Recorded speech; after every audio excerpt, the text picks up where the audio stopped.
योग वशिष्ठ महारामायण में ज्ञान की 7 भूमिकाएं आती है। उसमें पहली भूमिका शुभेच्छा है और दूसरी विचारणा है। तो शुभ इच्छा तो कई लोगों के जीवन में है। ज्ञान की प्रथम भूमिका शुभ इच्छा, तभी तो सत्संग में जाते हैं कि भाई हम सत्संग सुने, दीक्षा लें। पर दूसरी भूमिका विचारणा की कमी है। शुभेच्छा तो है पर विचारणा की कमी है। विचारणा की कमी होती है इसलिए अड़ जाते हैं। इसलिए जो काम जिस समय जैसे करना चाहिए वैसे नहीं करते, अड़ जाएंगे। तुम कौन होते हो हमको बोलने वाले, ऐसा क्यों वैसा क्यों। ये विचारणा की कमी है इसलिए। पर जो आदर पूर्वक सत्संग सुनते हैं ना, उनकी दूसरी भूमिका में गति होने लगती है और उनका जीवन बड़ा सुखद हो जाता है, साधन संपन्न हो जाता है। अर्थ संपन्न होना अच्छी बात है, पर ऐसा व्यक्ति वो साधन संपन्न हो जाता है। साधना उसकी बढ़ती, साधना में तेजी आ जाती है। तो क्यों ये हम सरल उपाय हैं, इसको अपना कर कहां पहुंच सकते हैं, जरा सोचो। इसलिए सावधान। विचारणा। एक साधक ने हमको बताया, भक्त ने, कि पहले बुद्धि की सात्विकता की कमी के कारण हमने बहुत कष्ट उठाए, परंतु सत्संग सुना और मंत्र जप किया तो, और बापू जी की सार गर्भित वाणी सुनी। बापू की वाणी कैसी है, जैसे समुद्र में से कोई राई निकाल ले। समुद्र में से, सागर में से कोई राई कैसे निकाल सकता है। तो बापू जी कैसे हैं कि शास्त्र रूपी सागर में से सार सार निकाल लेते हैं। जैसे सागर में से कोई राई निकाल के दे दे, सागर में से यूं कहो कि रत्न निकाल कर दे दे, ऐसे शास्त्र रूपी सागर में से सार सार गुरुदेव दे देते हैं। जो हम कर सकते हैं वो बता देते हैं। इसलिए भीड़ खूब जुटती है, भक्तों की जगह नहीं होती बैठने की, तो खड़े रहते हैं पर सुनते रहते हैं, जाते नहीं हैं। और तड़प होती है सुनने की, आने की, दूसरों को भी साथ में ले आते हैं और भीतर से बहुत ऊंचे उठते हैं। पर जो अड़ियल होते हैं, खुद बड़े बनते हैं तो सबसे बड़े को भूल जाते हैं। खुद को बड़ा मान लेते हैं ना, तो जो सबसे बड़ा है उस पर नजर ही नहीं जाती।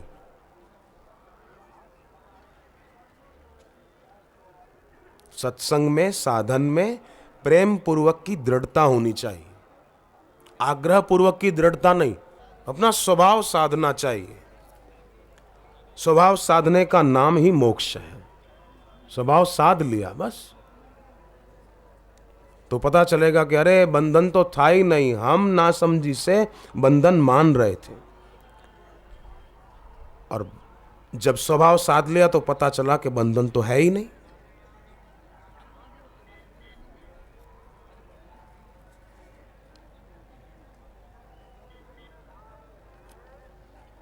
मधुर व्यवहार, जीवन रसायन, ये सत्संग की पुस्तकें जरूर से पढ़ा करें। सभी सज्जन, मैं भी पढ़ूं, आप भी पढ़ें।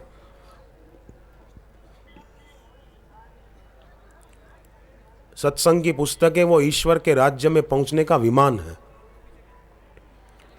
सत्संग की पुस्तकें अगर हमारे घर पर है तो समझो जिनके वचन है वो महापुरुष हमारे घर पे निवास कर रहे हैं। ऋषि प्रसाद पत्रिका हर महीने जिनके घर पर आती है, आप पक्का जान लो कि वो बापूजी की वाणी है। मानो बापूजी का ही आगमन हर महीने आपके घर पर हो रहा है। और ऋषि प्रसाद पुरानी पढ़ी है तो सूक्ष्म रूप पे समझो गुरुदेव का निवास है आपके घर पर।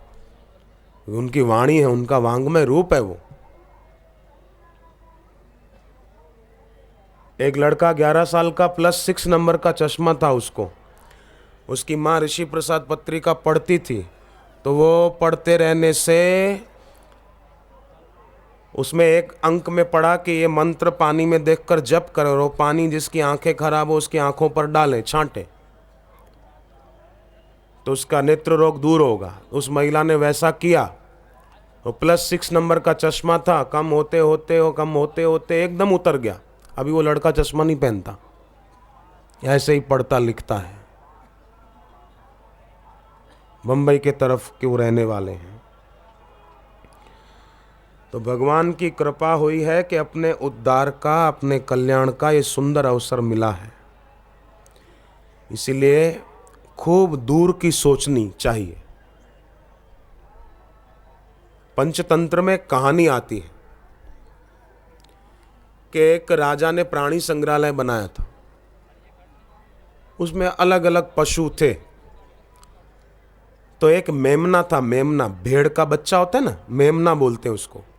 वो बार बार छलांग लगा के कूद जाता और प्राणी संग्रहालय के कर्मचारियों का जो रसोई घर था उसमें कुछ ना कुछ जूठा कर देता, रसोई घर गंदा कर देता। तो रसोईया जो था उसको मारता भी था, कान पकड़ के मुक्के के मारता था, पर अगले दिन वो फिर आ जाता, आदत पड़ गई थी। तो उसके सामने बंदरों का भी बाड़ा था, बंदर थे। तो बंदरों का जो मुखिया था वो चालाक था, बुद्धिमान था। उसने अपने साथी बंदरों को बुलाया और कहा कि ये जो मेमना है ना, भेड़ का बच्चा, रसोई घर में जाता है, मार भी खाता है। एक दिन रसोईया आएगा गुस्से में और जलती हुई आग की लकड़ी इसको दे मारेगा और इसके शरीर में लगेगी आग, ऊन में। तो ये भागेगा सामने, वो जो घोड़ों का अस्तबल है ना, और घोड़ों के लिए घास चारा रखा हुआ, उधर जाएगा आग बुझाने को, पर उससे सूखे घास में आग लग जाएगी। आग लगेगी तो घोड़ों की शरीर की चमड़ी जल जाएगी। तो राजा बुलाएगा हकीमों को, तो हकीम राजा को सलाह देंगे कि बंदरों को मारकर उनके शरीर की चर्बी अमुक जड़ी बूटी के साथ मिलाकर घोड़ों के शरीर पर मालिश की जाए तो घोड़ों का स्वास्थ्य बढ़िया होगा, चमड़ी अच्छी होगी। ऐसा राजा करेगा। इसलिए मेरी सलाह मानो तो यहाँ से भाग चलो। सलाह दी तो जो समझदार थे उन्होंने उसकी दूरदर्शिता की बात मान ली और भागने को तैयार हो गए। पर कुछ ऐसे थे, बड़े बोले नहीं नहीं, क्या हो जाएगा, हमने को यहाँ टाइम से खाना मिलता है, रहने को मिलता है, सब सुविधा है, ये छोड़कर क्यों जाएं, इधर ही रहो, इधर ही रहो। तो कुछ चले गए, कुछ रहे। तो सचमुच बाद में वैसा ही हुआ और जो बचे हुए बंदर थे उनको मारकर उनकी चर्बी और कुछ जड़ी बूटी वो घोड़ों के लिए काम में लाई गई। तो इस कहानी से प्रेरणा मिलती है, व्यक्ति के जीवन में दूरदर्शिता होनी चाहिए, दूर की सोचनी चाहिए। दूरदर्शिता का सद्गुण जिसमें नहीं है ना, उसे विपत्तियों का सामना करना ही पड़ता है।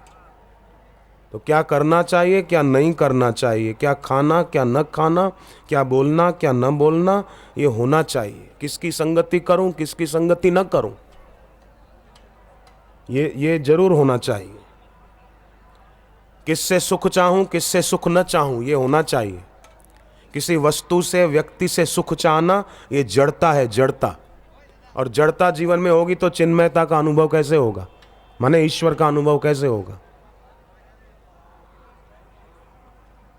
पानी को मथने से मक्खन नहीं निकलेगा हुजूर, रेत को मथने से तेल नहीं निकलता, चित्र लिखित घोड़े पर बैठकर कोई सवारी नहीं कर सकता, बरसात की बूंदों को पकड़कर कोई स्वर्ग नहीं जा सकता, अजगर को तकिए की जगह पर रखकर कोई नींद नहीं कर सकता, सल्फास की गोली को चूसकर कोई मजा नहीं ले सकता,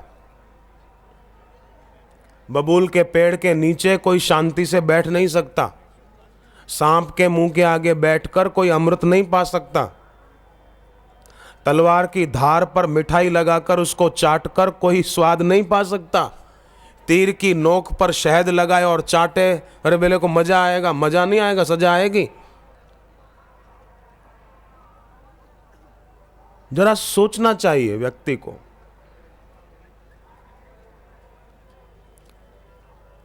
विवेक के प्रकाश में रास्ता देखकर चलना चाहिए। अंधेरे में चलेंगे तो ठोकर खाए बिना नहीं रहेंगे। प्रकाश में चलना चाहिए, प्रकाश में जीना चाहिए, विवेक के प्रकाश में।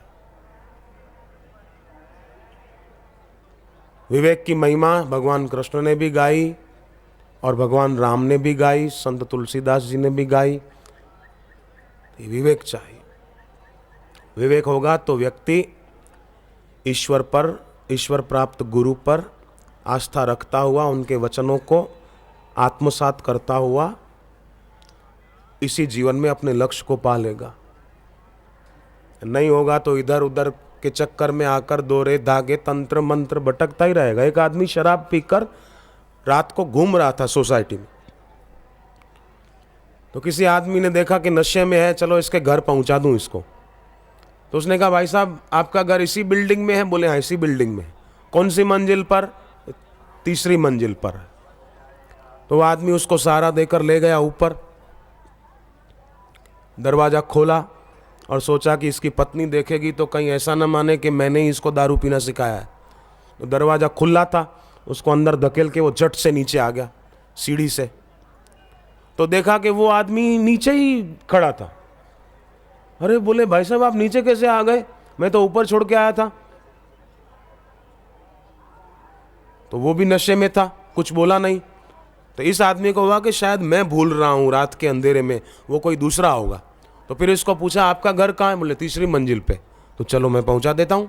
सहारा देकर ले गया सीढ़ी से ऊपर, दरवाज़ा खोल के उसको अंदर धकेल दिया कि कहीं मेरे ऊपर ना आए कि मैंने दारू पीना सिखाया। नीचे आया तो देखा वो आदमी फिर सामने खड़ा है। तो उसको लगा ये कोई भूत तो नहीं है। हनुमान चालीसा गाने लग गया, जय हनुमान ज्ञान गुण सागर, जय कपिस्तु लोक उजागर, राम दूत अतुलित बलधामा, अंजनी पुत्र पवन सुत नामा। हनुमान चालीसा गाए। फिर उस आदमी को कहा कि आप कहाँ रहते हैं, बोले इसी बिल्डिंग में तीसरी मंजिल पर।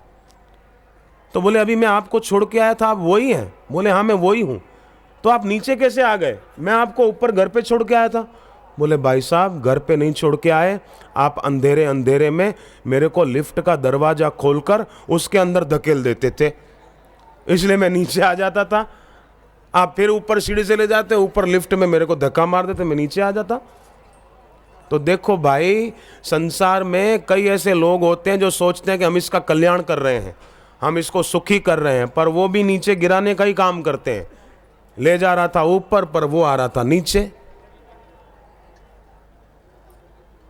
लक्ष्मण जी को शक्ति बाण लगा मेघनाथ का, मूर्छित हो गए। तो रावण के बेटे मेघनाथ ने सोचा कि मैं अब लक्ष्मण जी को उठाकर ले जाऊं मेरे बाप रावण के पास कि देखो मैंने विजय पा ली। पर लक्ष्मण जी मेघनाथ से उठे ही नहीं। बहुत कोशिश की लक्ष्मण जी को उठाने की, पर नहीं उठा पाया। आखिर चला गया। हनुमान जी को देखकर डर गया, देखा हनुमान जी आ रहे, भाग गया। और हनुमान जी ने आकर लक्ष्मण जी को जैसे कोई फूल उठाए ऐसे उठा लिया। तो लक्ष्मण जी ने यह संकेत दिया है कि भले आप किसी ऐरे गहरे व्यक्ति के संग से एक बार गिर जाओ, फंस जाओ, कहीं आकर्षित हो जाओ, उलझ जाओ, तो दोबारा ऐसे व्यक्ति के संग में नहीं आना। मेघनाथ के बाण से लक्ष्मण जी गिर गए, पर फिर उससे उठे नहीं। हनुमान जी ने आकर उनको उठा लिया और राम जी के पास पहुंचा दिया। फिर ऐसों की संगति करना जिनकी सोच विचार की शैली हनुमान जी जैसी हो।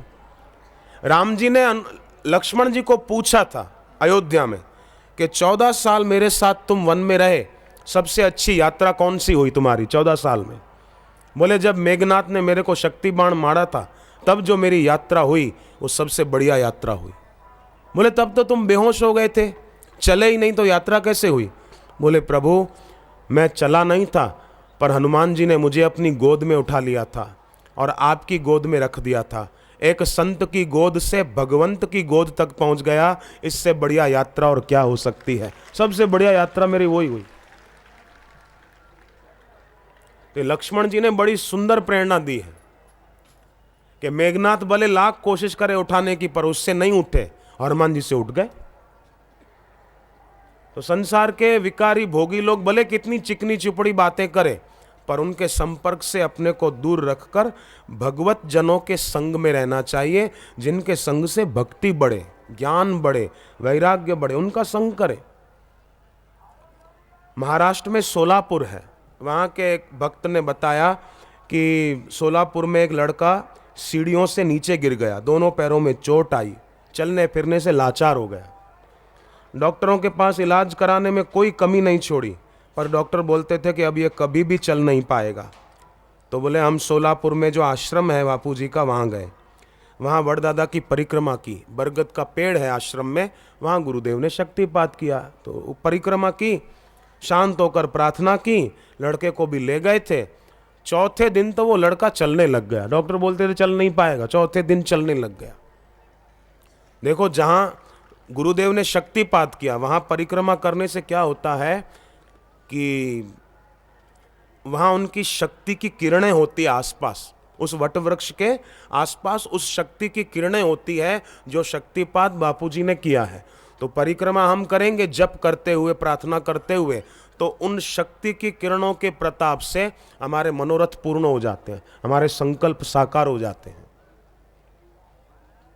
मंदिर में भी प्राण प्रतिष्ठा हो जाती है ना देवी देवताओं की, तो वहां लोग परिक्रमा करते हैं। पर शिव मंदिर में शिवलिंग की पूरी परिक्रमा नहीं होती है, आधी परिक्रमा होती है, फिर वहीं से लौट जाते हैं। जहां दूध चढ़ाया और दूध या जल की धारा जा रही है वहां उसको हम लांघते नहीं हैं, वहीं से वहां तक आए फिर वहीं से लौट जाते हैं, तो वो पूरी परिक्रमा मानी जाती है। शिव मंदिर में शिवलिंग के पास जाकर कोई पूजा करके आए, प्रार्थना करके आए, परंतु ऐसा नियम है कि शिव मंदिर से बाहर निकले तो जहाँ नंदी बैठे हैं वहाँ नंदी के कान के पास आकर के शिवलिंग के तरफ देखते हुए अपना संकल्प नंदी के कान के पास दोहराएं कि मैंने ये संकल्प किया है, ये पूरा होके रहेगा। ओम नमो नंदीश्वराय, ओम नमो नंदीश्वराय, ओम नमो नंदीश्वराय, ये मंत्र बोलें और नंदी के कान में बोलें, शिवलिंग के तरफ देखते हुए संकल्प साकार होने लगते हैं। अपने गुरुदेव का सुमरण करते हुए, शिव जी का सुमरण करते हुए ऐसी दृढ़ता रखो। ये करें तो अच्छा है, बाकी अंगूठी पहनी, ताबीज लटकाया, धागा बांधा, पंडित के पास पत्री लेकर घूमते रहे, पत्रा खोलो मेरा पत्रा देखो, पत्रा क्या खतरा पैदा कर देगा वो पत्रा। अपना पौरुष जगाएं, अपना आत्मविश्वास जगाएं, अपना आत्मबल जगाएं। देखो बादलों के कारण सूर्य थोड़ा ढक सकता है पर सदा के लिए अस्त नहीं हो सकता। इसमें किसी को शंका हो तो बोलो। बादल सूर्य को ढक देते हैं, अस्त नहीं कर सकते, मिटा नहीं सकते। विपदाएं बाधाएं आना स्वाभाविक है, जीवन में उनका आना वैसे ही है जैसे कभी धूप कभी छांव, ऐसा है। कठिनाइयां मनुष्य के पुरुषार्थ को जगाने और अधिक सावधानी के साथ आगे बढ़ने की चेतावनी देने के लिए आती है, उनसे डरना क्यों?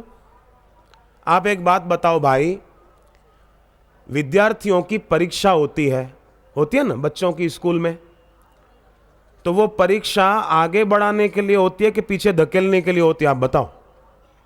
हाँ बोलो बहनों, आगे बढ़ाने के लिए होती है ना, पीछे धकेलने के लिए नहीं होती। अब कोई विद्यार्थी पढ़ने में कमजोर हो, फेल हो जाए तो उसकी गति वो जाने, पर परीक्षा का उद्देश्य आगे बढ़ाना है, पीछे धकेलना नहीं है।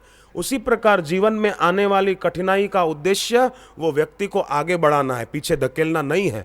पांडवों के जीवन में कठिनाई आई तो पीछे धकेलने के लिए नहीं, आगे बढ़ने के लिए आई थी। तो हमारे जीवन में भी अभी कोई कठिनाई है तो ये मत सोचो कि कठिनाई सदा रहेगी, नहीं, ये कठिनाई आई है मुझे आगे बढ़ाने के लिए आई है।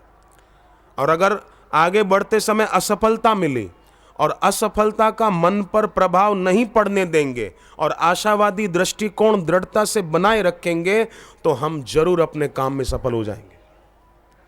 एक विज्ञानी एडिसन, थॉमस अल्वा एडिसन, वो बिजली के आविष्कार के लिए कुछ काम कर रहे थे तो कई प्रयोग किए, उनको सफलता नहीं मिली। और आप देखो कितनी पते की बात है कि ये विज्ञानी लोग ये रिसर्च करते हैं तो जरूर वो श्रद्धा करते हैं ना मन में कि हम ये रिसर्च करें, ये काम पूरा होके रहेगा। भले एडिसन के कई प्रयोग विफल गए परंतु अपने साथियों का उत्साह बढ़ाया और एडिसन लगे रहे श्रद्धा से, तो उनको उनके काम में सफलता मिली कि नहीं मिली? आप बताओ। एडिसन ने बिजली का आविष्कार किया। जब एक विज्ञानी श्रद्धा रखकर सफल हो जाता है तो हम भगवान में, भगवत प्राप्त गुरु में दृढ़ श्रद्धा रखकर अपने कार्य में सफल क्यों नहीं हो सकते?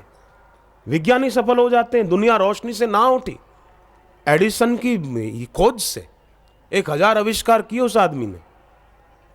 बचपन में बहरे हो गए थे एडिसन, सुनाई नहीं देता था उनको, तो दुखी नहीं होते थे। वो इस प्राकृतिक कमी को ईश्वर का वरदान मानते थे। कोई बात नहीं, अच्छा है, फालतू बातें नहीं सुनेंगे।